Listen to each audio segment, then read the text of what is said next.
नमस्कार, आप सभी का स्वागत है एक्सेलशियर न्यूज़ में। दर्शकों, जैसे कि हम सब जानते हैं कि हाल ही में बंदला के पास थाटड़ इलाके में एक पुल जो है वो डैमेज हो जाता है और इस हादसे में जो है 3 मजदूरों की जान चली जाती है और मौके पर जो है डिप्टी सीएम पहुंचते हैं और साथ ही साथ में स्थानीय विधायक की बात करें वो मौके पर पहुंचते हैं। प्रशासन के आला अधिकारी जो है वो वहाँ पर पहुँचते हैं, ज़रूरी दिशा निर्देश दिए जाते हैं, जाँच के आदेश दिए जाते हैं और शुरुआती जाँच में ये सामने आया कि कई तरह की बड़ी लापरवाहियाँ जो हैं वो उभर कर इस हादसे में सामने आ रही हैं।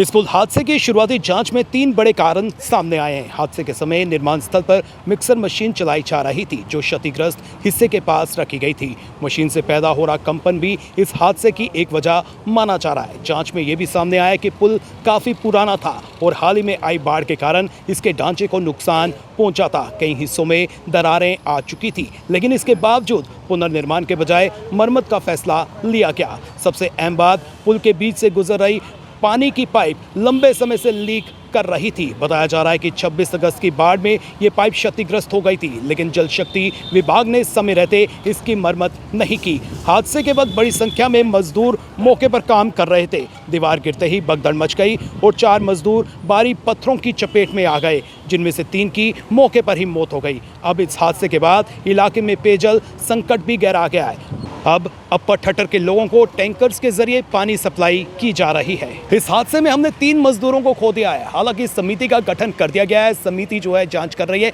और अपनी रिपोर्ट जो है वो 15 दिनों के भीतर प्रस्तुत करेगी। लेकिन सवाल ये खड़ा होता है कि जो लापरवाहियां उभर कर सामने आई हैं, अगर समय रहते जो है इन पर कार्रवाई की जाती, समय रहते इन पर कार्य किया जाता, पाइपलाइन की बात करें, पाइपलाइन को दुरुस्त किया जाता या फिर जो पुल है उसकी हालत में सुधार लाया जाता, तो इस बड़े हादसे को रोका जा सकता था और इन 3 मजदूरों की जो जान गई है, अब देखना यह है कि प्रशासन क्या कदम उठाता है। रिपोर्ट पेश होने के बाद क्या कदम उठाए जाएंगे और किस तरह से जो है दोषियों पर कार्रवाई की जाएगी, ये सब जो है आने वाला वक्त जो है वो तय करेगा। लेकिन हकीकत ये है कि 3 मजदूरों की जान जो है हम नहीं बचा पाए। हमने 3 मजदूर जो हैं वो खो दिए इस हादसे में। फिलहाल करण सिंह और मुझे यानी कि रितेश गुप्ता को दीजिए इजाज़त। नमस्कार।